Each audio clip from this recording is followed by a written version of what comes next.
The director of Melania Trump's $75 million documentary just appeared in Friday's Epstein files, photographed with his arms wrapped around a young woman's waist while sitting next to Jeffrey Epstein on a couch. Brett Ratner, already accused by 6 women of sexual assault, including rape, is now shown socializing intimately with the world's most notorious pedophile and sex trafficker. Today, we're breaking down the disturbing photos, Ratner's history of alleged sexual violence, and why the First Lady chose this man to tell her story. Friday's Justice Department release included multiple photographs showing Brett Ratner on a couch with Jeffrey Epstein and 2 unidentified women whose faces have been redacted. In the clearest image, Ratner sits on the far left wearing a white shirt and denim jeans. His arms are wrapped around a young woman's waist from behind in what appears to be an intimate embrace. The woman leans toward Epstein, who sits in the middle with another woman to his right. Both men are smiling for the camera. The photos offer no context, no date, no location identification beyond what appears to be a private residence, and no explanation of who the women are. But the body language speaks volumes.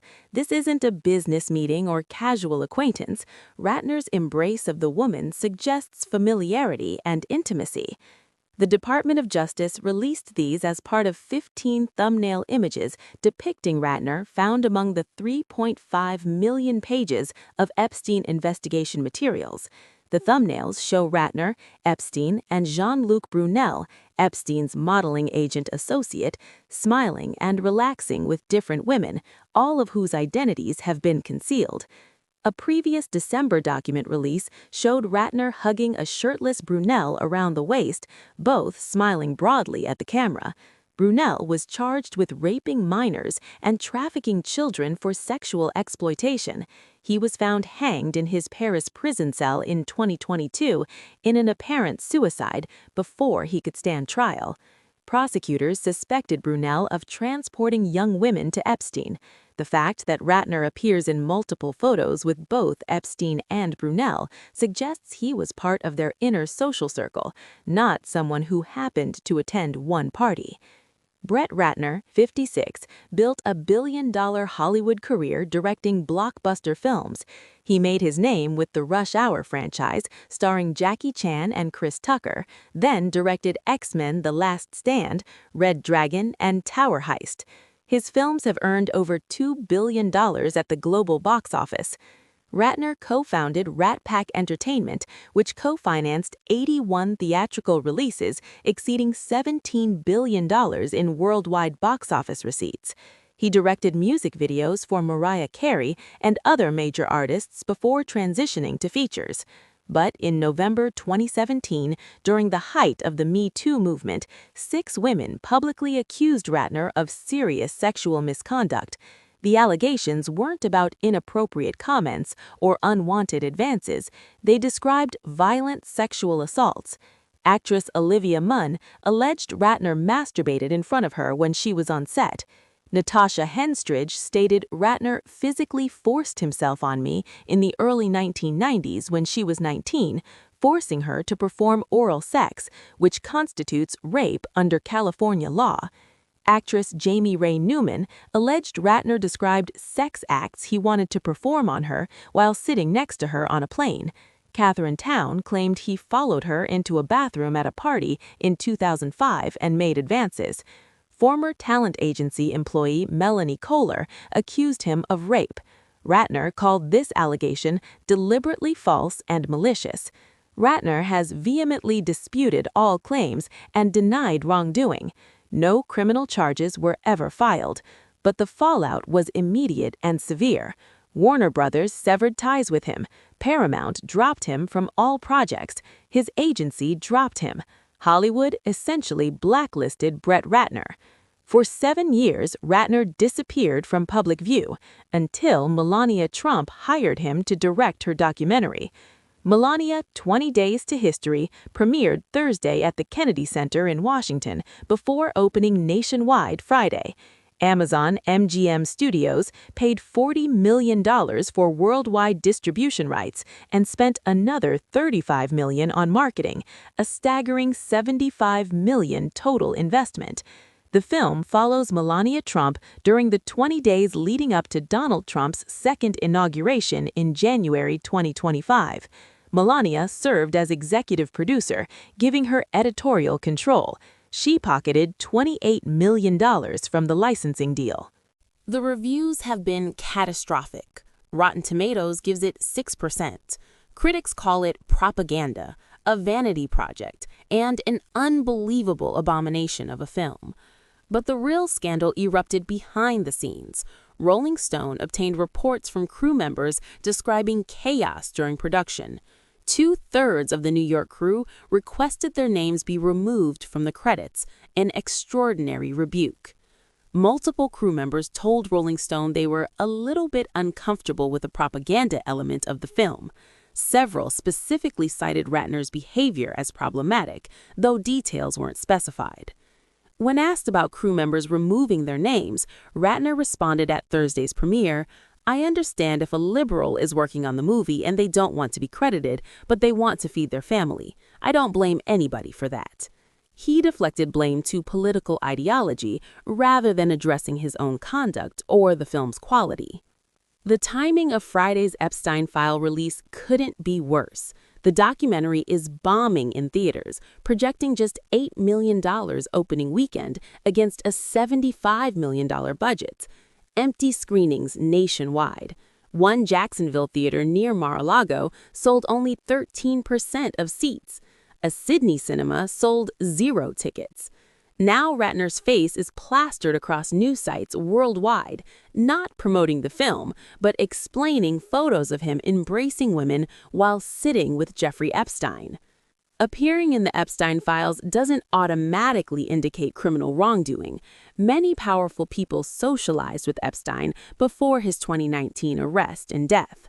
The Department of Justice has emphasized that inclusion in the files does not prove illegal conduct. But context matters. Ratner isn't just mentioned in emails or flight logs. He's photographed in intimate settings with Epstein and Brunel, two men whose entire operation revolved around sexual exploitation of young women and girls. Brunel ran modeling agencies that prosecutors believe served as recruitment pipelines for Epstein. He was charged with raping minors and trafficking children. The photos show Ratner as part of this social circle. The redacted women in the photos with Ratner could be victims. We don't know their identities or ages when the photos were taken. We don't know if they were trafficked or coerced, but we know they were in private settings with 3 men, 2 confirmed sexual predators, and 1 accused of multiple sexual assaults. Ratner dated actress Rebecca Gayheart for 13 years, starting when he was 17 and she was 15. This pattern, relationships with significantly younger women beginning when they were underage, fits the Epstein circle's MO. The photos suggest Ratner wasn't a peripheral figure who attended one party. He appears comfortable, relaxed, and intimate with both Epstein and the unidentified women. This was his social world. The question Americans are asking, why would Melania Trump hire Brett Ratner to direct her documentary? By December 2024, when filming began, Ratner's sexual assault allegations were well documented and 7 years old. The Epstein connection had already surfaced in previous document releases. Melania knew, or should have known, who she was hiring. Several theories exist. 1. Shared Epstein connection. Both Donald and Melania Trump have extensive Epstein ties. Trump flew on Epstein's plane multiple times. Photos showed Trump and Epstein socializing together for years. Friday's files included unverified FBI tips alleging Trump sexually assaulted underage girls, claims the White House calls sensationalized fictions. Perhaps Melania saw Ratner's Epstein connection as a feature, not a bug, someone who understood the social world she and Donald inhabited.